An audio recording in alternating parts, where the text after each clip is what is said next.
दोस्तों आपको बता दें कि भारतीय करेंसी नोट भारत सरकार और रिजर्व बैंक ऑफ इंडिया द्वारा छापे जाते हैं और ये सिर्फ सरकारी प्रिंटिंग प्रेस में ही छापे जाते हैं। देश भर में 4 प्रिंटिंग प्रेस है, नासिक, देवास, मैसूर और पश्चिम बंगाल में शाल्बोनी।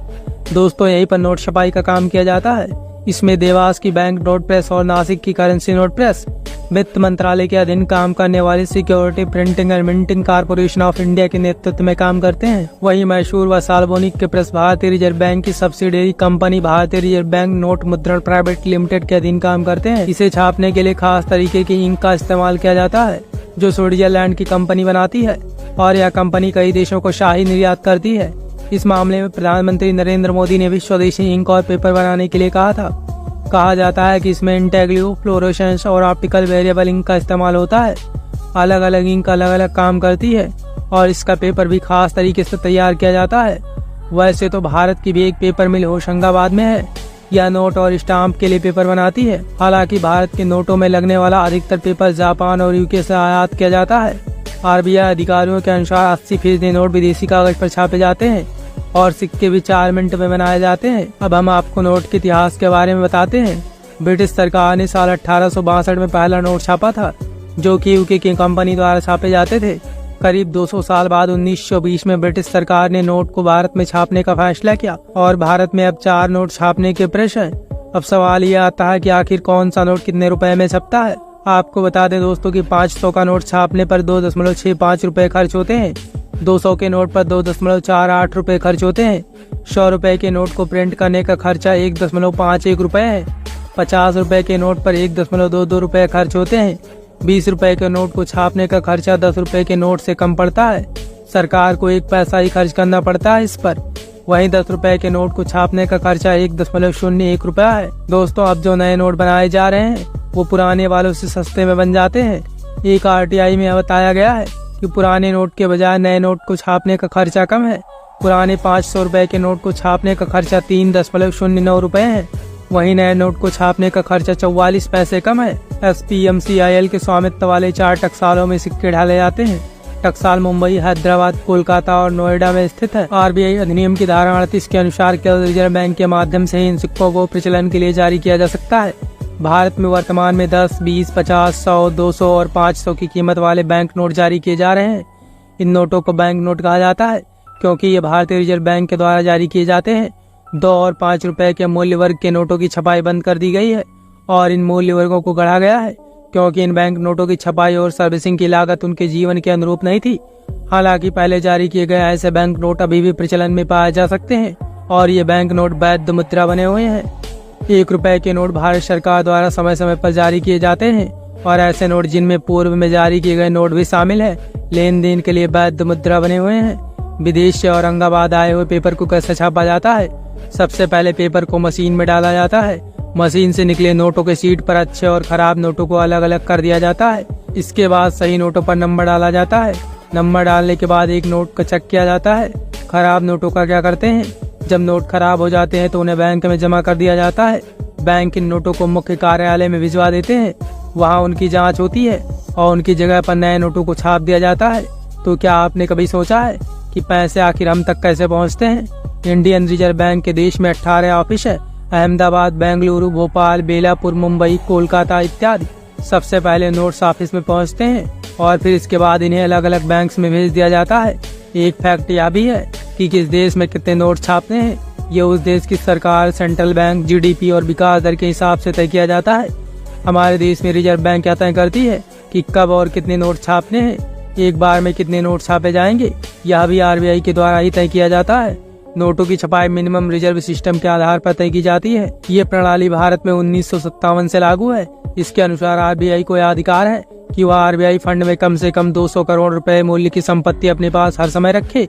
इतनी संपत्ति रखने के बाद आरबीआई सरकार की सहमति से जरूरत के हिसाब से नोट छाप सकती है। अब आपको बता दें कि ये कैसे और कौन तय करता है कि हम नए नोटों को छाप लेना चाहिए। चलिए अब हम इसके नियम भी जान लेते हैं। क्या आपको लगता है कि सरकार की ओर से कभी भी नोट छापे जा सकते हैं?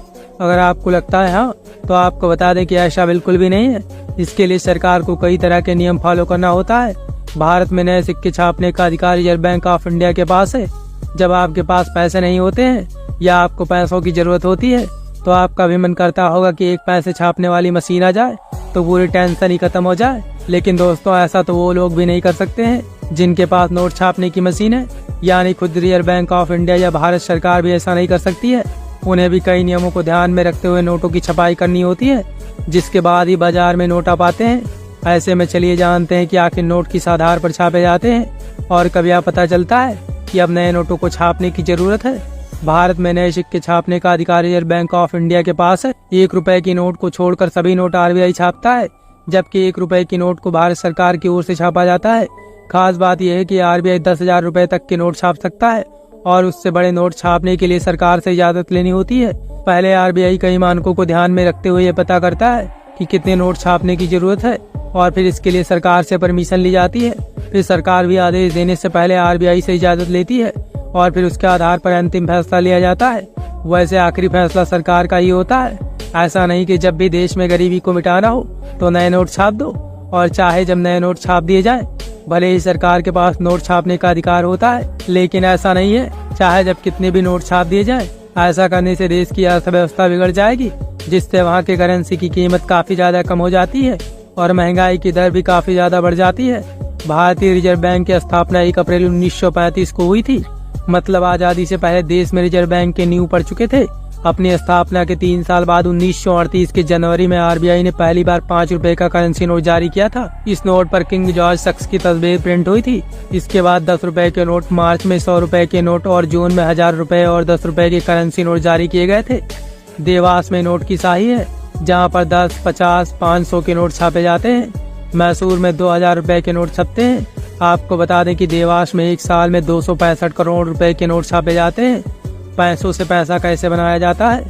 शायद आप यह भी सोच रहे होंगे कि जब सरकार के पास पैसा छापने की मशीन है तो वह कर्ज में क्यों डूबी हुई है। क्या आपने कभी सोचा है कि जब सरकार देश में ही करेंसी छापती है तो फिर सरकार कर्ज क्यों लेती है?